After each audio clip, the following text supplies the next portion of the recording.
this is a very pretentious kind of beginning, isn't it? Oh, here we go with the muted shots and minimalist but poignant piano informing you that this is reflective and serious, which is the opposite of what I'm about. I can't take anything seriously, because if I did...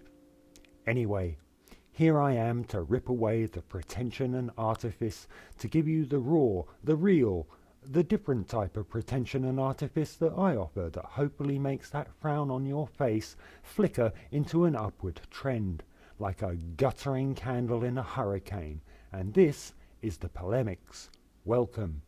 I didn't do the beginning any differently this time, dear viewer. Watch any of the old episodes, they all start exactly like this. It's always been like this. The same opening every time. Yeah, always. That's my impression of Merlin from the movie Excalibur. It's good, isn't it? But I can only do the one word, and this is indicative generally why my audience, all three of them, get quantity over quality. So what's happening this week? Well, I say this week, but by the time this routine is written and recorded, it will be several weeks ago, and unless it was some world-changing story that affected every soul on the planet, like the famous Chuckle Brothers tea-making debacle at a Lowestoft hotel while touring that one time. Utter debauchery that shocked and shook the world. The milk goes in last, lads. It's not comedy if it goes in first. That's just the first step to Nazism. I don't even know if the Chuckle Brothers drink tea, and I don't mean that as an insult. I really don't know. But I suspect they're normal tea-drinking British whose servants always put the milk in at the appropriate time. Obviously, the Chuckle Brothers are waited on hand and foot by a fleet of serving staff, megastars that they are. Personally, I only have the gardener, which is why my channel doesn't need more viewers. I'm happy with my allotment. I'm also happy with the subtlety of that punchline. So what's happening this week? But at least 3 weeks ago, because this script isn't going to be finished this week, but is magically finished for you, the viewer, in the here and now. It's magic, dear viewer.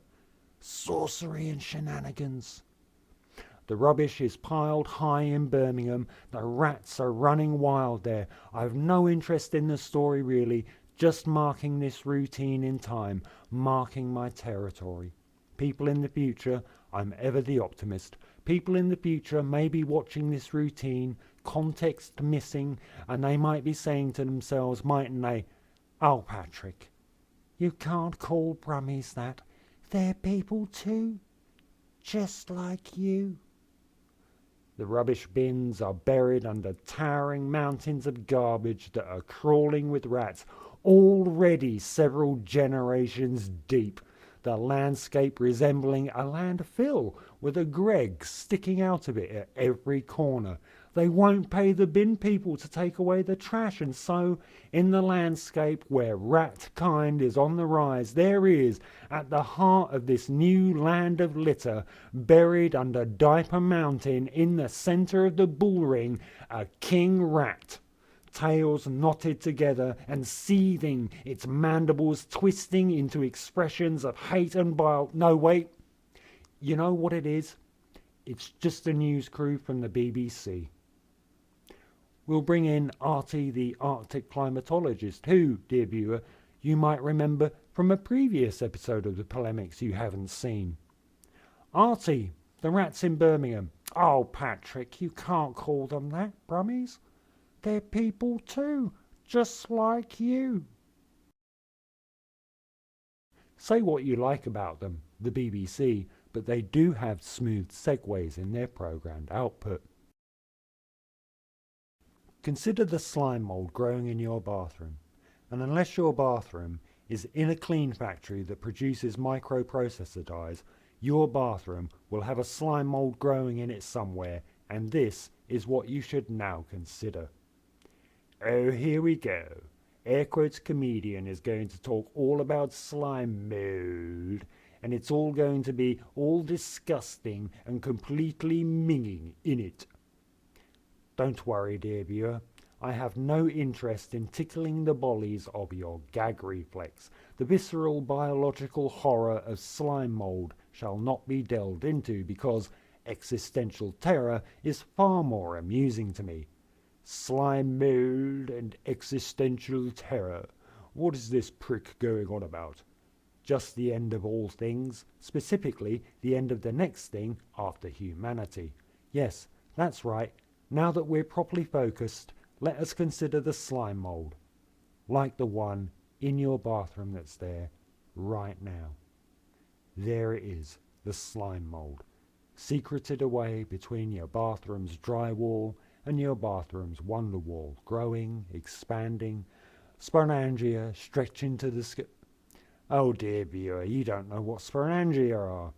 Artie, this is the slime mold. This is a spore sac called a sporangium. Sporangia is simply the plural. Thanks, Artie. Where was I? Oh yes. Sporangia stretching to the misty sky, its own origin unremembered to itself, but its future assured and eternal as it sits confidently in its domain, knowing its remembrance in the history of all things is secure.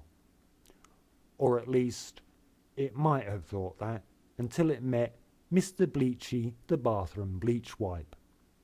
There have been extinction events before, of course. Famously, millions of years ago, in CE 1997, Dinosaur Jr. went extinct before later being revived by Dickie Attenborough in 2005, and all thanks to a groupie trapped in amber.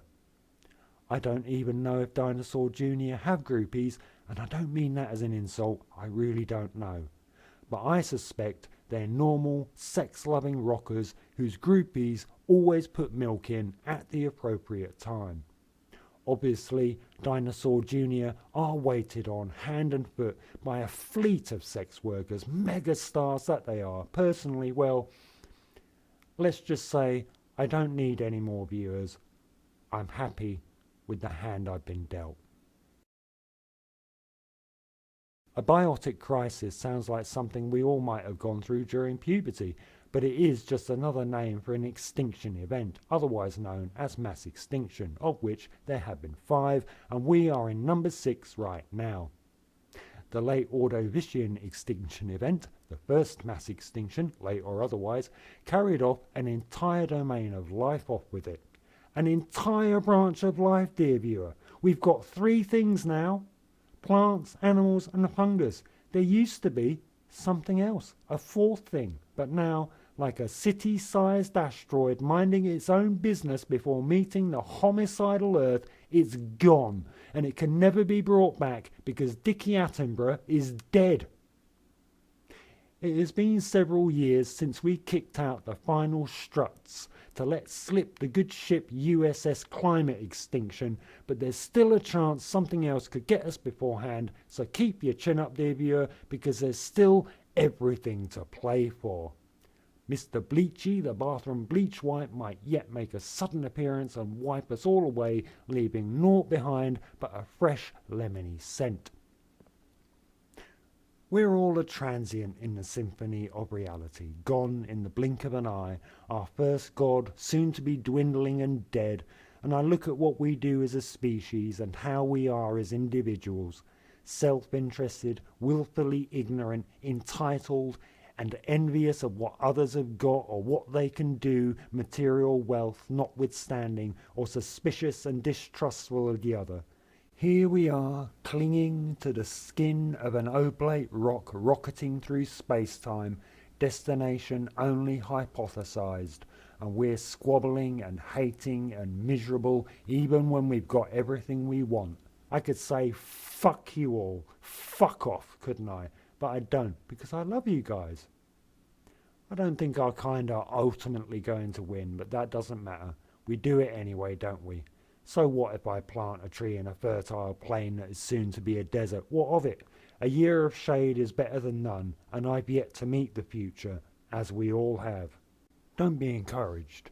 We're all fucked, and we're all gonna die. But what I'm saying is let's be the best people we can be during the last gasp.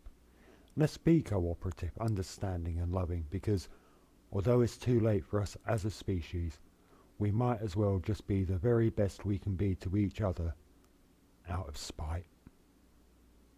That's all for this episode of the Polemics. Be sure to mash the dislike button, and please don't subscribe to this channel because, as you well know, when it reaches 100, I have to at least get one regular car wash person, and I can't afford the tariffs on that. Mess with the metrics. That's the kinds of things I like to do.